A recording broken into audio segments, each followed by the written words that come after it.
Hello students, आज का topic है बिल ऑफ एक्सचेंज। चलिए बिल ऑफ एक्सचेंज चैप्टर का कॉन्सेप्ट समझते हैं।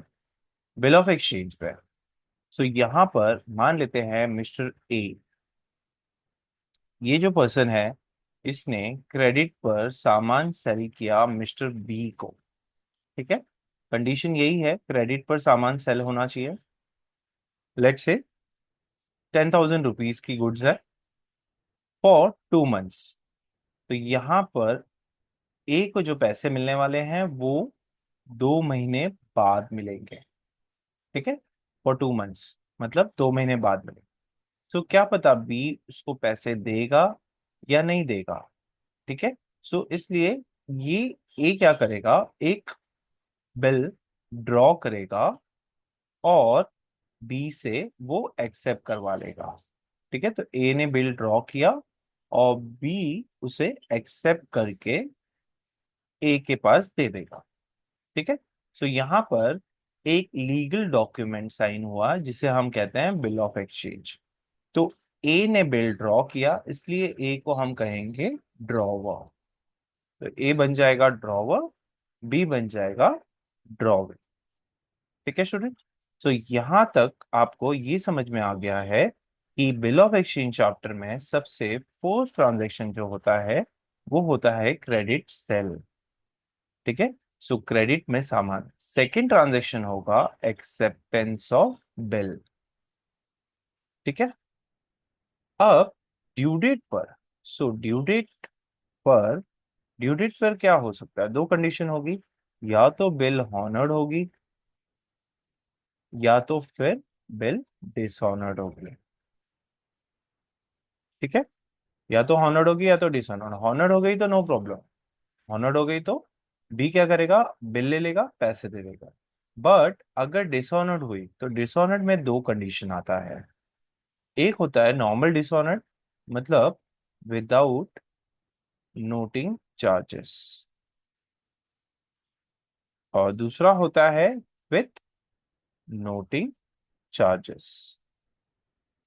ठीक है, तो आपको जो क्वेश्चन में दिया होगा, अगर नोटिंग चार्जेस दिया है तो विथ नोटिंग चार्जेस की जनरल एंट्री करेंगे, और अगर कोई नोटिंग चार्जेस नहीं दिया था विदाउट नोटिंग चार्जेस की जनरल एंट्री करेंगे। ठीक है, तो यहां तक क्लियर। नेक्स्ट, अब हम देखते हैं ऑप्शंस। ड्रॉवर के पास क्या ऑप्शंस है। तो सबसे पहले ऑप्शंस है ड्रॉवर के पास, वो बिल को अपने पास रिटेन करके रखेगा, तो इसे हम कहेंगे रिटेन बिल।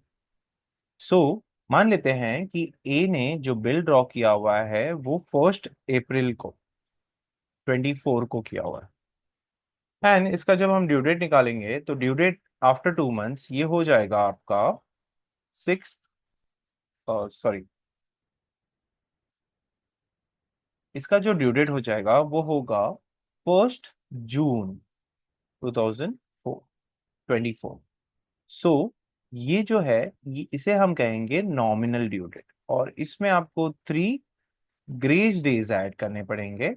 इसके बाद आपको लीगल ड्यू डेट मिल जाएगा 4 जून 2024।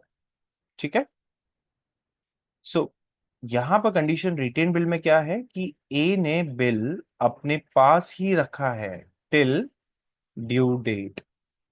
ठीक है, तो वैसे बिल को हम कहेंगे रिटेन बिल।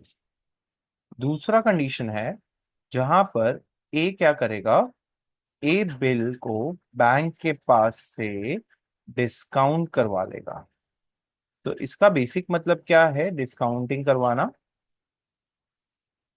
ए क्या करेगा, बिल बैंक को देगा और बैंक ए को पैसे दे देगा।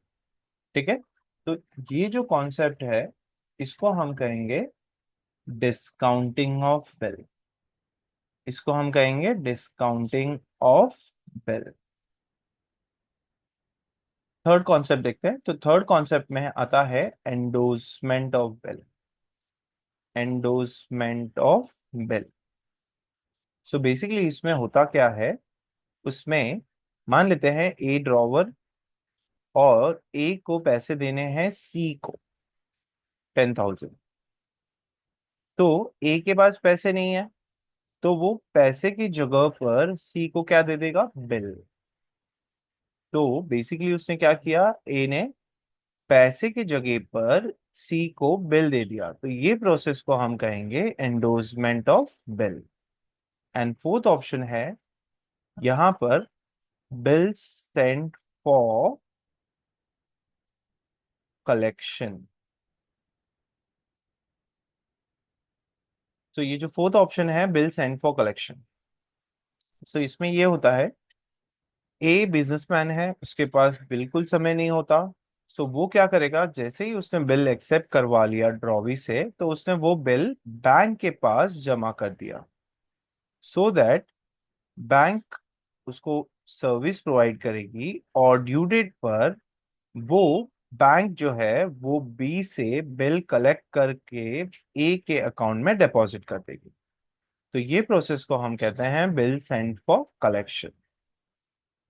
अब हम देखेंगे ड्रॉवी के ऑप्शंस। सो सबसे पहला है renewal of bill. Renewal of bill में बेसिकली ड्रॉवी टाइम को एक्सटेंड करता है, उसके पास पैसे नहीं होते, ठीक है। सो वो क्या करेगा, वो ड्रॉवर से टाइम लिमिट बढ़ाने के लिए बोलेगा। सो ड्रॉवर एग्री तो करता है बट कुछ कंडीशंस पे है।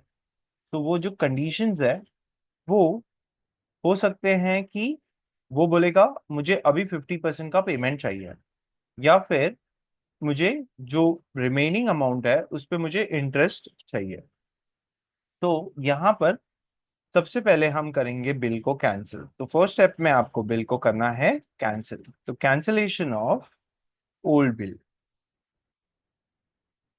सेकंड, आपको करना है इंटरेस्ट चार्ज की एंट्री, ठीक है, इंटरेस्ट चार्ज की एंट्री। थर्ड में आप करेंगे पार्ट पेमेंट की एंट्री, पार्ट पेमेंट की एंट्री। एंड फोर्थ स्टेप में आपको ड्रॉ करना है न्यू बिल, ठीक है। सो ये बेसिकली रिन्यूअल के चार स्टेप्स होते हैं। उसके बाद जो दूसरा ऑप्शन है ड्रॉवी के पास, वो है retirement of bill. So basically retirement of bill में होता क्या है, सो यहाँ पर रिन्यूअल में ड्रॉवी चाहता है कि बिल का टाइम लिमिट बढ़े, बट रिटायरमेंट में ड्रॉवी के पास पैसे आ जाते हैं, तो वो प्री पेमेंट करने के लिए, ठीक है, तो वो प्री पेमेंट कर देता है। तो यहाँ पर पहले ही वो पैसा दे देगा बिफोर ड्यू डेट, ठीक है, प्री पेमेंट करेगा बिफोर ड्यू डेट। सो इससे उसको क्या फायदा, सो ऑब्वियसली उसको फायदा होता है इंटरेस्ट में, उसको यहाँ पर छूट मिलेगा, रिबेट मिलेगा, ठीक है। और तीसरा तीसरा एक सिचुएशन है, सिचुएशन ये है यहाँ पर ये जो ड्रॉवी है वो इंसॉल्वेंट हो जाता है, तो इंसॉल्वेंसी ऑफ ड्रॉवी, ठीक है। सो इंसॉल्वेंसी ऑफ ड्रॉवी में सबसे पहले हमें बिल को कैंसिल करना पड़ेगा, तो फर्स्ट स्टेप में बिल कैंसिल हो जाए। सेकेंड स्टेप में हमें पार्ट अमाउंट रिकवर्ड की एंट्री करनी होगी, ठीक है, पार्ट अमाउंट रिकवर्ड की एंट्री करनी होगी। सो इसके अलावा ये चैप्टर में और कोई जर्नल एंट्री नहीं आएगी, यही कॉन्सेप्ट्स है जो आपको याद रखने हैं।